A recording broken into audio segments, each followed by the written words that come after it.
Labą dieną, aš esu Jurga Alsbutė iš įmonės PricewaterhouseCoopers ir šiandien aš pademonstruosiu, kaip dirbti su elektroninių paslaugų užsakymais jūsų dokumentų valdymo sistemoje Avilys.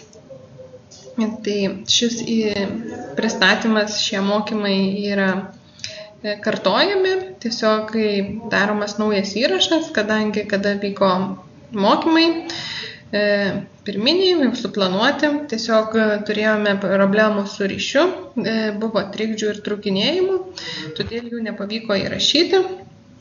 Tai šiuo atveju jūs stebite tiesiog mokymų įrašą. Tai kaip minėjau, šiandieną mes demonstruosime jau darbą dokumentų valdymo sistemoje ir kad tai galėtume parodyti, buvo sukurta testinė aplinka ir joje sukonfigūruotos dvi paslaugos, kurias mes ir demonstruosime. Iš tikrųjų yra dvi paslaugos, bet aš parodysiu vieną paslaugą, kadangi šios paslaugos yra labai panašios ir visi funkcionalumai iš tikrųjų dirbant su elektroniniam paslaugom išlieka tie patys.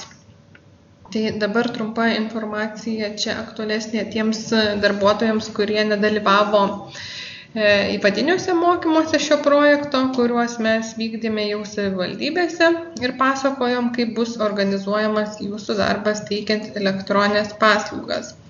Tai tada trumpa informacija bendrai apie patį principą pristatant.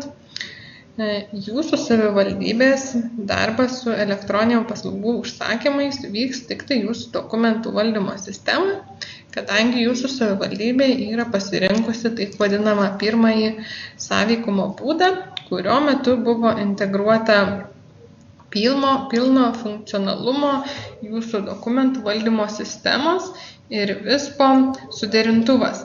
Tai reiškia, kad DVS ir VISPas keičiasi maksimaliai numatytų duomenų kiekiu. Šioje skaidrėje mes kaip tik ir matome, kokiagi informacija keičiasi jūsų dokumentų valdymo sistema, ką jinai priema, ką jinai išsiunčia į VISPą ir ką mes gauname iš VISPO informacinės sistemos. Kaip matome, yra iš viso sukurti, realizuoti 7 integraciniai taškai, tai tada apie kiekvieną iš jų.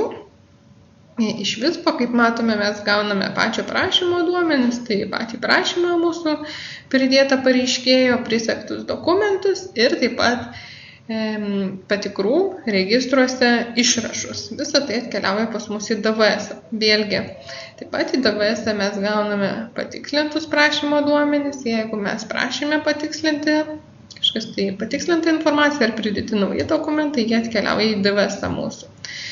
Toliau į DVS taip pat ateina informacija apie apmokėjimą, jeigu jisai buvo atliktas per VISPą. Ir visą tai atvaizduojama pas mus DVS.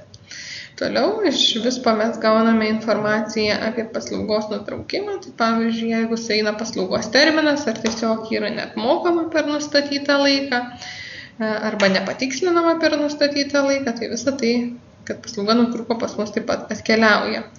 Dabar žiūrime iš kitos pusės, kokią informaciją DVS mūsų sistema pateikia į VISPą, kągi mes nusiunčiame. Tai aišku, mes siunčiame teigiamą arba neigiamą atsakymą į pareiškėjo paraišką. Taip pat galime pridėti kažkokius tai siunčiamus atsakymo dokumentus ir taip pat galime iš DVS suformuoti, paprašyti užklausą, patikslinti duomenis ir pateikti į VISPą pareiškėjui. Taip pat iš DVS yra siunčiama tarpinė paslaugos vykdymo būsena, tai kaip tas procesas vyksta, dokumento rengimo būsenos, kam ta paslauga yra priskirta vykdyti, kas yra kontaktinis asmuo atsiranda. Taip pat DVS mes galime suformuoti ir išsiųsti mokėjimo prašymą į VISPą ir jį matys pareiškėjas. Tai tokie taškai ir dar paskutinis momentas, tai aišku gauti paklausos rezultatų užklausą, tai išsiųsti patį dokumentą, gautą rezultatą su parengtą. Toliau dar šiek tiek informacijos, vėlgi čia aktualesnė tiems žmonėms, kurie dalyvauja įvadinėse apie perkeliamas paslaugas, tokia šiek tiek informacijos bendros. Tai mes turime perkeliamas naujai 65 iš viso elektroninės paslaugas ir galima išskirti jų dvi stambes grupės. Kairėje mes matome paslaugas, kurios yra skirtos verslo subjektams, tai įvairios licenzijos ir leidimai. Leidimai tvarkai viešai ir renginiams, licenzijos ir leidimai alkoholio ir tabako gaminiams. Tokių paslaugų turime viso 23 ir dešinėje pusėje matome jau savivaldybių dažniausiai teikiamas administracinės paslaugas, kurios buvo perkeltos į elektroninę erdvę ir tokių paslaugų mes turime 42. Kaip minėjau, viso jas susumavus gauname 65 naujai perkeliamas paslaugas. Tai mes pademonstruosime vieną iš perkeliamų paslaugų ir jinai yra leidimų važiuoti didžiagabaritėmis ir sunkiasvorėmis transporto priemonėmis ar jų junginiais. Tai tada dar šiek tiek informacijos apie šią perkeliamą paslaugą. Tai jos pareiškėjas gali būti tiek juridinis asmuo, tiek fizinis asmuo arba įgalioti asmenys. Vėlgi, pareiškėjas gali rinktis bet kurią savivaldybės instituciją, kuriai teikia leidimą. Ir numatytas rezultatas paslaugos, tai yra pranešimas apie parengtą ar tai atnaujintą leidimą važiuoti didžiagabaritę priemonę ir tai gauna pranešimą į VISPą. Tuo tarpu raštas apie neišduotą leidimą, dar numatytas popierinis, jį galima atsiimti savivaldybės instituciją. Ir ši paslauga yra mokama. Tai vienu atveju, kai, pavyzdžiui, mes leidimą prašome išduoti vienkartinį, tai jinai mokama tada, kada mes rengiame patį atsakymą. Kitais atvejais tai yra išankstinio jau mokėjimo paslauga, kada paprašoma apmokėti VISPę jau pareiškėjui teikiant prašymą. Tai dar šiek tiek informacijos, kokiosgi buvo realizuotos sąsajos su registrais, nes užsakant paslaugas bus pradedama rinkti informaciją iš registrų ir jūs gausite registrų išrašus į savo dokumentų valdymo sistemą. Taigi šioje paslaugoje numatyta sąsaja su gyventojų registru arba juridinių asmenų registru, priklausomai nuo to, kas yra mūsų pareiškėjas, ar tai fizinis asmuo, ar juridinis asmuo. Tai VISPas gavęs asmens kodą patikrina, ar toks asmuo yra. Jeigu jisai yra, toliau tęsiamas procesas ir pradedami rinkti duomenys apie fizinį ar juridinį asmenį, kaip matom, pagrindiniai duomenys gimimo data, vardas, pavardė ir panašiai. Taip pat dar realizuota sąsaja su kelių transporto priemonių registru. Tai šiuo atveju mums reikalinga patikrinti transporto priemonę, kurią jisai prašo leidimo, vėlgi kreipiamas į registrą ir surenkama informacija apie transporto priemonės valdytoją ir pačią transporto priemonę. Tai tiek informacijos apie paslaugą, kurią mes šiandieną demonstruosim ir kuri buvo jau sukurta, sukonfigūruota ir pratestuota mūsų mokymų testiniai aplinkoje. Tai dar paminėčiau, kad greitų metų jūs tikrai visi dalyvausite testavimuose paslaugų, tai jau matysite konkrečias, jums aktualias paslaugas, galėsite jas peržiūrėti, pasibandyti ir jūs gausite paslaugų analizės ir projektavimo dokumentus, kur detaliai aprašyta pati paslauga, kaip jinai sukonstruota, kokiu duomenų prašoma iš pareiškėjų ir su kokiais registrais numatytos sukurti sąsajos. Tai visi funkcionalumai, kuriuos aš šiandieną demonstruosiu, tikrai jie išliks tie patys visose paslaugose, tik tai skirsis pateikti dokumentai, turbūt laukai prašymo užpildymo, ką mums pareiškėjas pateikė ir kokius duomenis prisega bei išrašai iš registrų, tai būtent gali skirtis su kokiais registrais buvo realizuotos sąsajos. Tai mes tada galim ir pradėti demonstraciją ir jungtis jau prie pačių sistemų. Mes šiandieną jums parodysime visą pilną paslaugos teikimo ciklą, nuo paslaugos užsakymo iki rezultato pateikimo su visais naujais DVS jūsų funkcionalumais. Tai mes tada jungiamės į elektroninius valdžios vartus, VISPą, ir susirasime mums aktualią paslaugą, tai yra leidimas važiuoti didžiagabaritę transporto priemonę. Šiuo atveju mes prisijungiam kaip testinis darbuotojas su slaptažodžiu, o realybėje, kai bus paslaugos pradėtos teiktis, jau vartotojas turės save autentifikuoti su asmens tapatybės kortele arba per mobilų banką, mobilų parašą. Tai jungiamės su testiniu asmeniu kaip fizinis.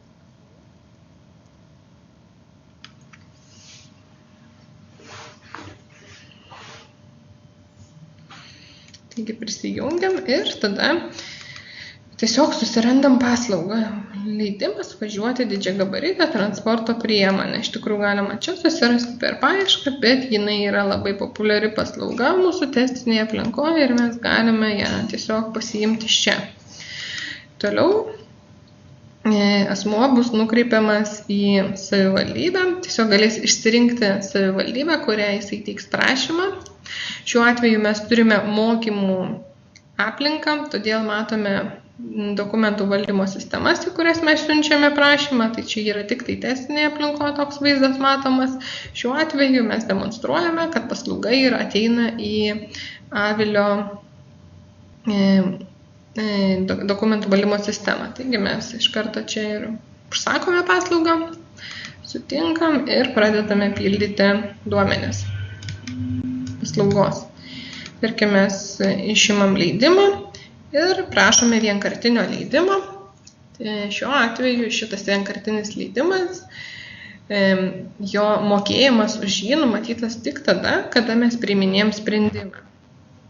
Toliau tęsiame ir suvedame informaciją, kurią mūsų prašo. Tai pradžios ir pabaigos maršrutus bei tarpinį maršrutą įvedam. Tarkim, Vilnius, gatvę, kažkokią tai įsivedam namą, per kur važiuosime, tarkim per Uteną važiuosime, Vilnius, gatvė ir važiuosime į Zarasus.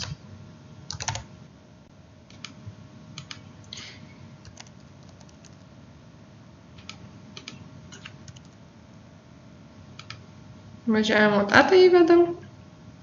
Kada važiuosim, tarkim, nuo 20 dienos mums reikia važiuoti. Mes čia labai nesiplėtojam ties užsakymo pildymu, kadangi jau mano kolegos vedė šitos mokymus vis dalies ir juos galima susirasti įrašuose. Įvedam transporto priemonės markę, modelį, numerį valstybinį.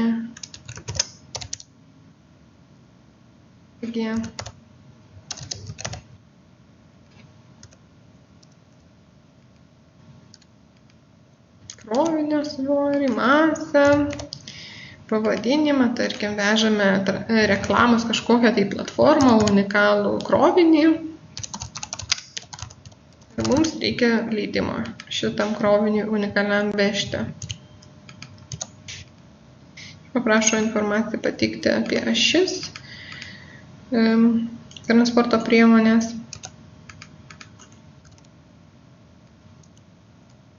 Galima kitą kažkokią tai informaciją suvesti papildomą, pavyzdžiui, reikalinga skubiai.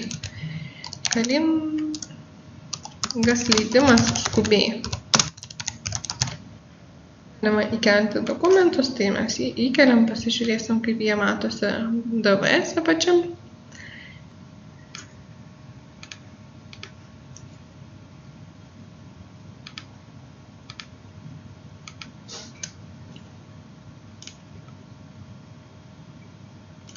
Pasitikrinti galime ir užsakome. Taip.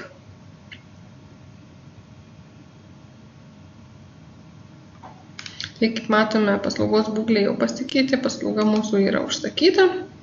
Mes dar galime tiesiog atnaujinti duomenis, matome, jau pasikeitė būsena, įvyko duomenų patikrinimas, tai reiškia, jau buvo surinkti duomenys iš registrų ir jie turėjo kartu su mūsų pareiškėjo dokumentais atkeliauti į dokumentų valdymo sistemą. Kaip matom, vykdymo istorijoje jau atsirado būsena užsakymas nagrinėjamas. Tai mes tada keliaujame į avilį ir pasižiūrime, kokį vaizdą mato specialistas. Šiuo atveju mes jungiamės mūsų testinėje aplinkoje kaip paslaugos vadovas, kadangi turbūt ir realybėj paslaugas mato, visas paslaugas atėjusias mato tam tikras žmogus, dažniausiai tai yra vadovas arba kažkoks tai elektroninių paslaugų koordinatorius ar registratorius, kuris tas paslaugas paskui nukreipinėja vykdytojams. Tai, tarkim, mes turime šiuo atveju vadovą, kuris mato atėjusias paslaugas visas ir jas priskiria vykdyti paskui vykdytojai.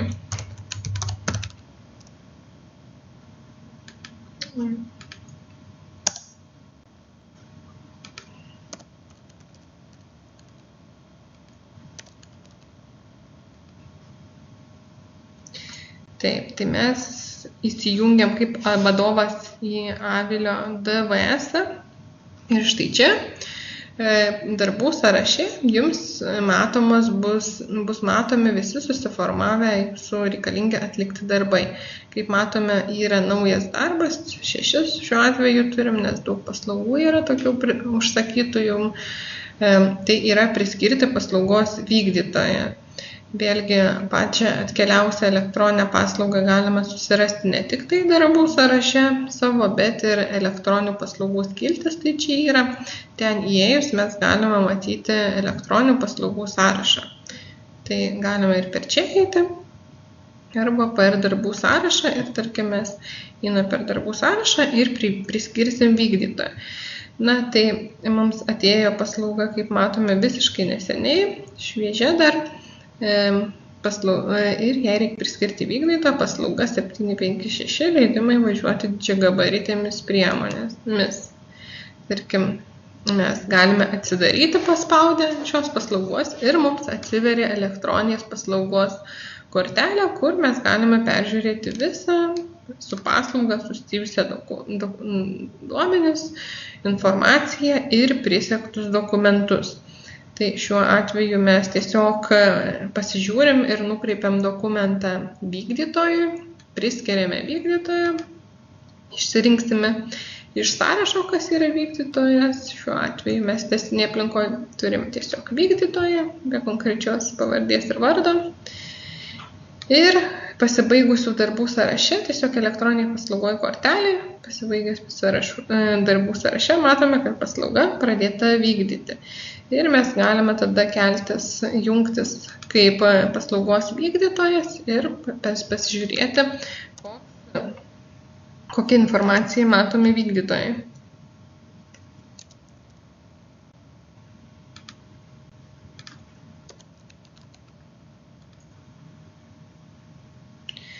Taip, tai mes esame kaip vykdytojas įsijungę ir taip pat vėlgi matome pradinę langę atsidarę mums suformuotų darbų sąrašą. Tai yra informacijos apie atliktus paslaugų apmokėjimus, atliktus tikslinimus ir reikalingas darbus, kur mes turime parengti atsakymą. Tai mes galime eiti štai per čia, rengti tiesiog atsakymą mums reikalingą arba per elektroninės paslaugas. Tarkime, šį kartą mes einam per elektroninės paslaugas ir susirandame mūsų paslaugą. Tai yra pati naujausia paslauga, 756 paslauga, mūsų testinio vartotojo pateikta ir mes galime ją atsidaryti. Tai matome lygiai tą pačią kortelę, kurią matė ir vadovas mūsų ir galime pasižiūrėti, kokie dokumentai mums pateikti. Kaip matome, paslaugos numeris, įstaiga, kas teiks paslaugą, šiuo atveju savivaldybė, atsakingas struktūrinis padalinys nurodytas, vadovas, koordinatorius ir vykdytojas. Ir matome užsakovo kontaktus ir pavardę vardą, mūsų testinis asmuo. Ir aktyvūs darbai mūsų laukiantys dar yra rengti atsakymą. Ir tai čia matome visą mūsų darbų istoriją, kur galima pasitikrinti būsenas mūsų paslaugos. Ir štai čia apačioje susietų dokumentų skiltį mes matome prašymą atkeliavusį. Kaip matome, Mindaugas Mikulėnas yra pati paraiška. Mes galime pabandyti atsidaryti ir pasižiūrėti, kaip jinai atrodo.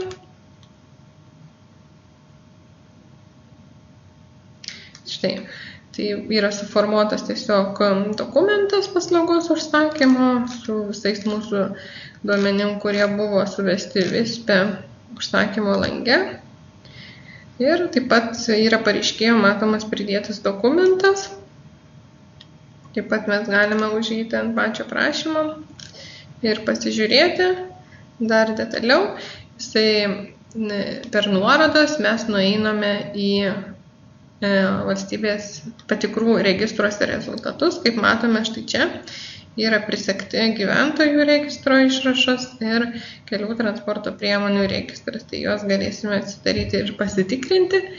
Visi duomenys, kurie ateina, yra susijęti su prašymu, ar tai būtų tikslinimas, ar tai atsakymas, registrų rezultatai, visai tai yra susiję ir mes per susiejimus galime eiti ir peržiūrėti dokumentus dar kartą ir grįžti galim vėlgi per nuorodą į mūsų elektroninę paslaugą. Toliau dar yra svarbus momentas, tai yra, kokius žingsnius mes galime atlikti savo DVS-e. Tai štai čia yra visas atsiradęs naujas įrankių langas. Mes galime vykdyti, tai yra užklausti papildomos informacijos, mes galime pradėti rengti atsakymą, tarpiniai rezultatai, tai čia yra derinimas tiesiog, mes galime paprašyti apmokėti už šią paslaugą, tai mes ir pademonstruosim naujus funkcionalumus, tai tarkim šiuo atveju mes paprašome apmokėti už suteikiamą leidimą. Tai tiesiog spaudžiame paprašyti apmokėjimą ir nurodome, kokia yra paslaugos kaina, tarkim 100 eurų. Ir mes paprašome ir sumokėti 100 eurų ir nurodome terminą, iki kada mes prašome apmokėti. Tarkim, duodame savaitę ir išsaugome. Ir vis pradės skaičiuoti tada terminą, iki kada mums reikia reikalauti apmokėjimo. Kaip matome, aktyvūs darbai, rengti atsakymą ir būseną pasikeitė laukiamą. Ir pasibaigusių darbų jau istorijoje, registracijos tokiam žurnale, atsirado būklė nauja istorijos įrašas, kad yra paprašyta apmokėjimo, paslaugos kaina 100 eurų ir iki kada reikia sumokėti. Tai čia galime pasitikrinti, ar tikrai mūsų dokumentai prašymai išeina iš avilio ir galime keliauti ir pasižiūrėti, kaip visą tai atrodo mūsų pareiškėjui. Mes tada grįžtame į pareiškėjo sritį, į VISPą. Tiesiog atnaujiname informaciją ir pažiūrime. Kaip matome, jau susiformavo pareiškėjui apmokėjimo užduotis ir neįvykdžius šito apmokėjimo iki termino pabaigos, prašymas bus atmestas. Tada mes apmokame, atliekame apmokėjimą, kad mūsų prašymas nebūtų atmestas. Šiuo atveju testinėje aplinkoje mes naudojame SAMPO emuliatorių tokį mokėjimo. Realioje aplinkoje tai bus mokėjimai per bankinę sistemą. Ir štai dar kartą atnaujinsim. Tiesiog vykdymo istorijoje jau atsirado įrašas patvirtinimas apie apmokėjimą. Ir atnaujinus langą turėtų atsirasti pasikeitusi būsena.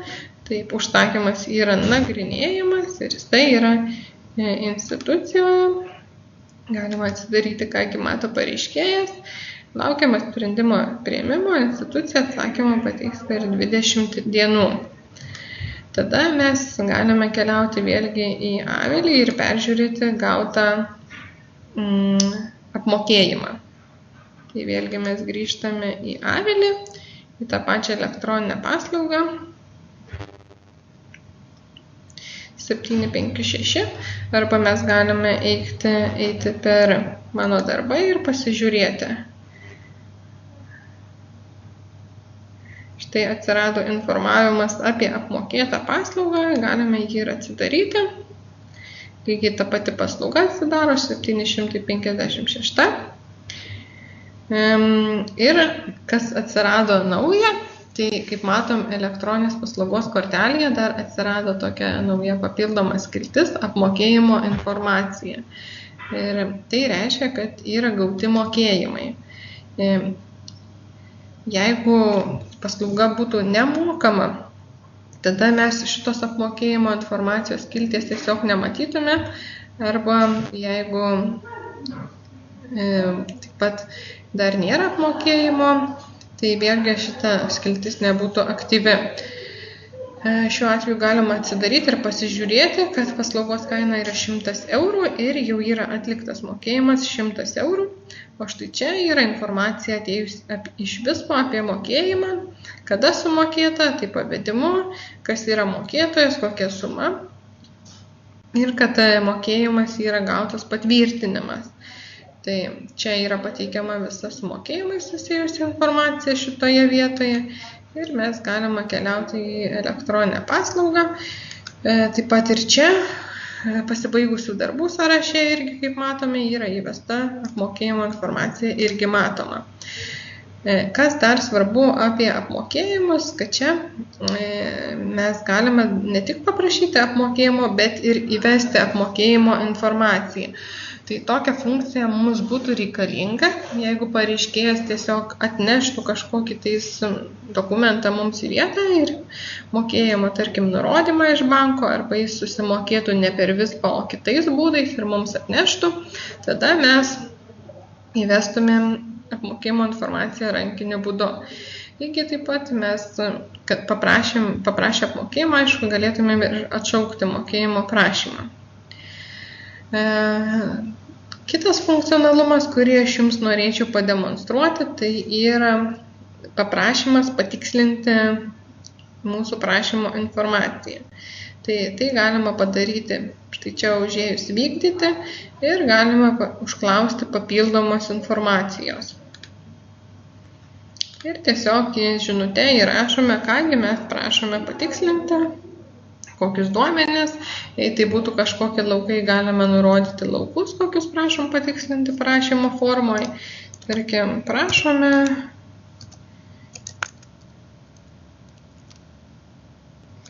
pateikti institucijos sutikimą vežti reklamos platformą.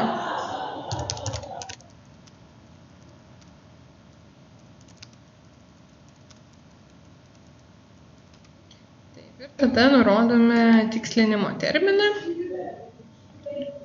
iki kada mes prašome pareiškėjo patikslinti ir spaudžiame išsaugoti. Vėlgi galime pasitikslinti vykdymo istoriją, kaip matom, pasibaigę darbai, užklausta papildoma informacija ir matomas tekstas, kogi mes prašėme patikslinti. Lygiai taip pat, kai mes parašėme patikslinimo užklausime, mes galime jį atšaukti. Tai čia yra tokia funkcija atsiradus, atšaukti patikslinimo prašymą. Tai gal šiuo atveju mes tiesiog jo neatšaukinėsim, o pasižiūrėsim, kaip pas mus atkeliauja jau patikslintas dokumentas. Tai keliaujame į visumą ir tiesiog patikslinam jį. Reikia atnaujinti duomenis, tiesiog, kad mes matytumėm užklausą patikslinti.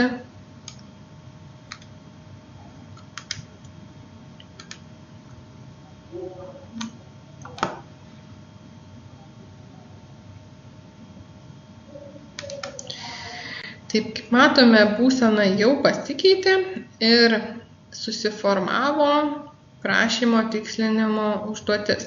Ir čia yra nurodoma, kad prašome patikslinti informaciją iki institucijos nurodyto prašymo tikslinimo termino. Ir gal tada atsidarom tikslinimo užduotį, patikslinam ir pažiūrėsim, kaip šis patikslinimas yra atvaizduojamas avilyje.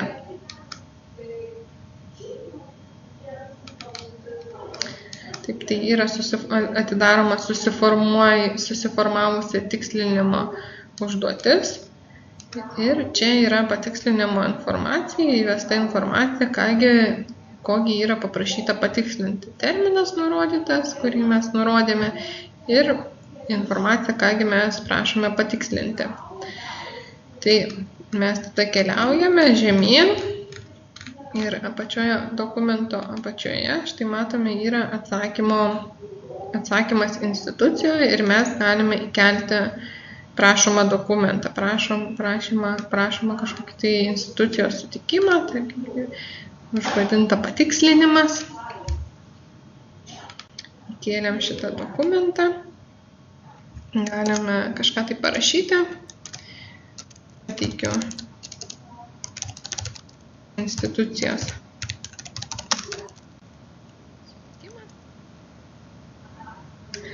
Kas dar paminėtina, kad šitos laukus taip pat pareiškėjas galim tikslinti pirminio prašymo, tai mes galim tai nurodyti žinutėje, ką mes prašom, kokius laukus patikslinti, ir jau į DVS atkeliaus naujas suformuotas patikslintas prašymas kartu su pridėtais dokumentais.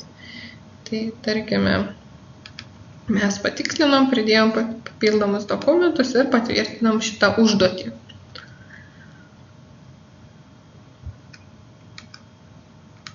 Dar atnaujinsim duomenis tik tai. Kaip matome, prašymo tikslinimo užduotis jau yra įvykdyta ir užsakymas yra nagrinėjamas institucijoje. Taigi keliaujame vėl atgal į avilį ir pasižiūrėsim, kaipgi yra atvaizduota avilyje. Tai mes galime arba peržiūrėti tą pačią elektroninę paslaugą.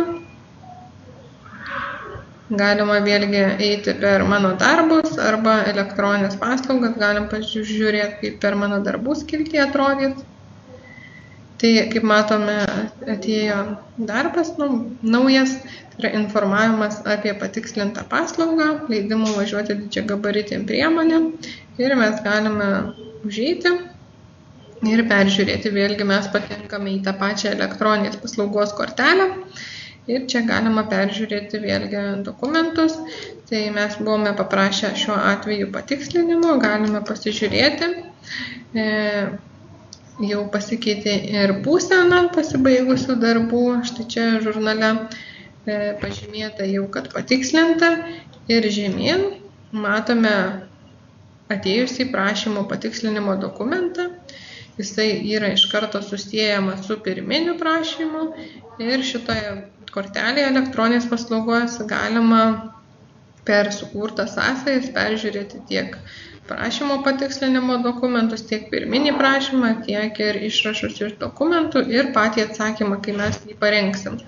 Tai kaip matome, prašymo patikslinimas atėjo ir taip pat suformuotas naujas prašymo dokumentas, jeigu tai būtų tikslinti laukai, viską, tai vėlgi tas patikslinimas šitam dokumente atsispindėtų ir vėlgi pakartojamas pridedamas dokumentas, tas, kur buvo pirminiam prašyme, ir prispektas naujas patikslinimo dokumentas. Tai visą tai galima atsidaryti ir pasižiūrėti. Taip.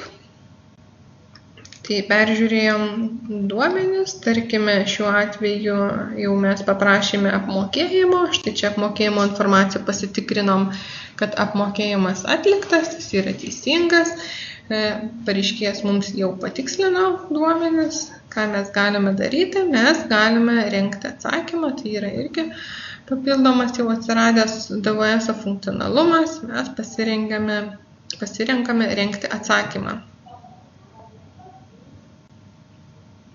Šiuo atveju testinėje aplinkoje mes išsirenkam tipą rengti atsakymą ir atitinkamai pagal šitą tipą mums yra suformuojama atsakymo forma. Tai jūsų savivaldybėje gali būti ir kitokie šių atsakymų tipai, čia jau bus nustatyta pas jūs, kai bus sukonfigūruota, tiesiog, kad tas tipas būtų susietas su atsakymo forma, svarbu. Tai pasirenkame ir tada jau mums yra suformuojamas, siunčiamas atsakymo dokumentas. Kaip matome, tai yra projektas, mes dirbame su projektu, kol šitas dokumentas yra atsakymas nepasirašytas ir neužregistruotas, tol jisai yra projektas. Ir jisai yra institucijos viduje. Tai ką mes galime užpildyti, čia užpildom registro informaciją, bylas kažkokias tai galima pasirinkti, vėlgi eigos procesą pasirinkti, kam yra vizavimas, derinimas, susipažinimas numatytas. Eigos procesą galime užpildyti. Siuntėjas šiuo atveju bus savivaldybė jūsų, gavėjas, kaip matome, atsiradęs yra tas pats mūsų testinis asmuo Mikulėnas. Čia galime užrašyti kažkokią tai antraštę. Pateikiamas, tarkim, atsakymas.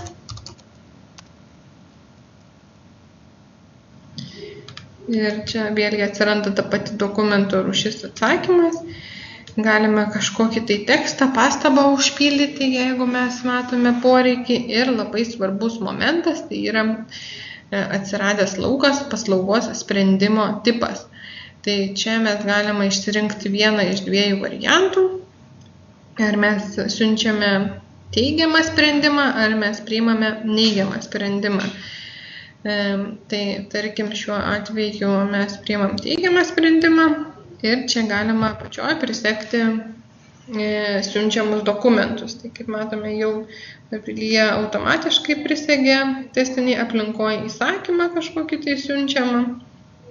Ir mes dar pasitikrinę siunčiamo dokumento štai visus rekvizitus, atsakymo tipą, prisektus dokumentus, galime jau jį išsaugoti.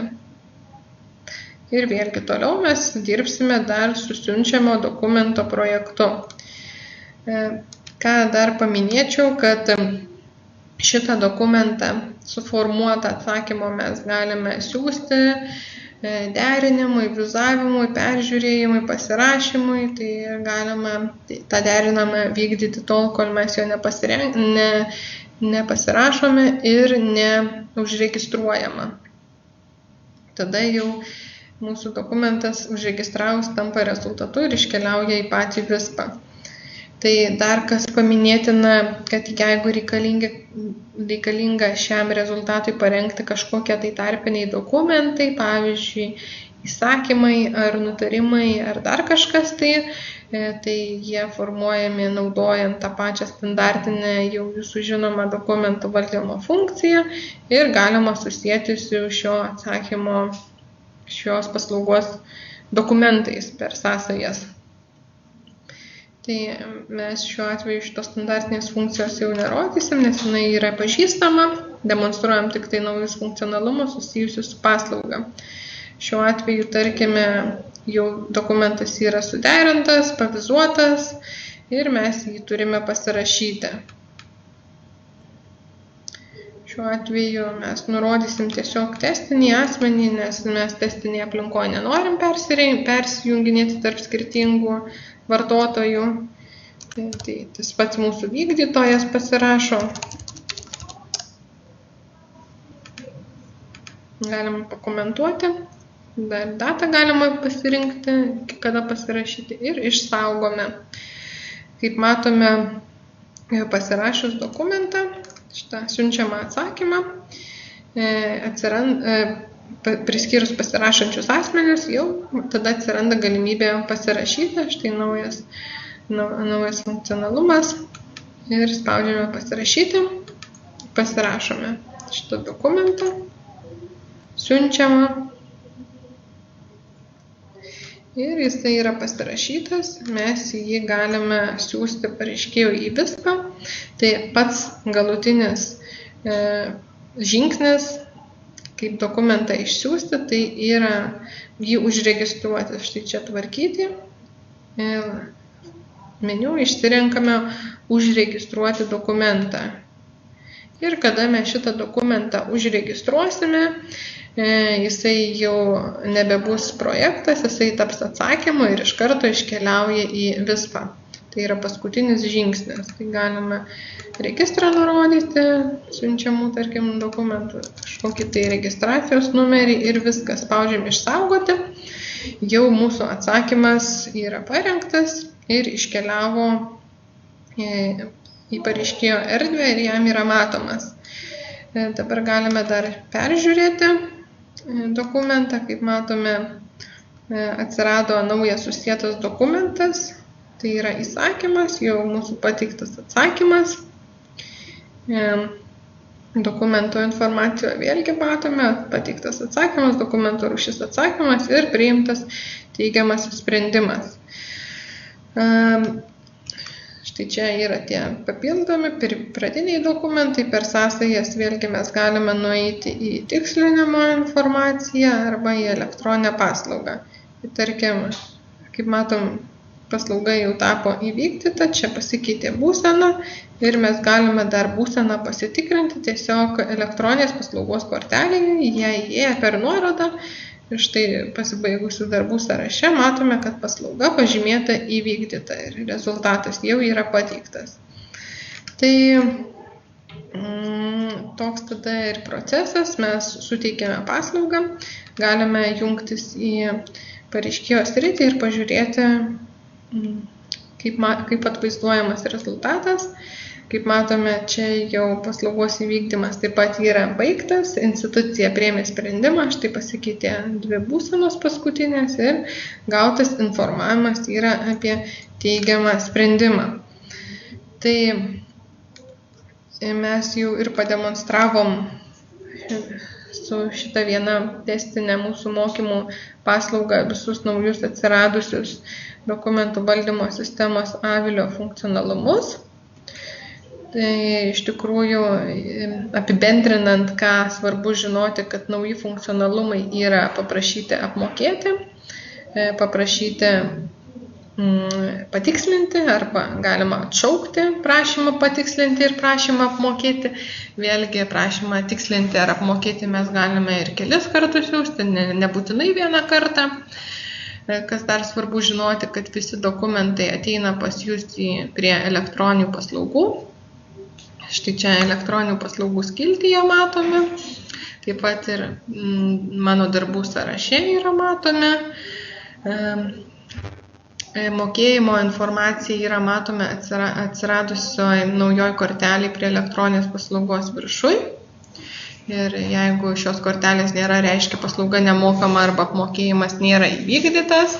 Ir jeigu jinai yra aktyvi, mes galime pasitikrinti gautus mokėjimus.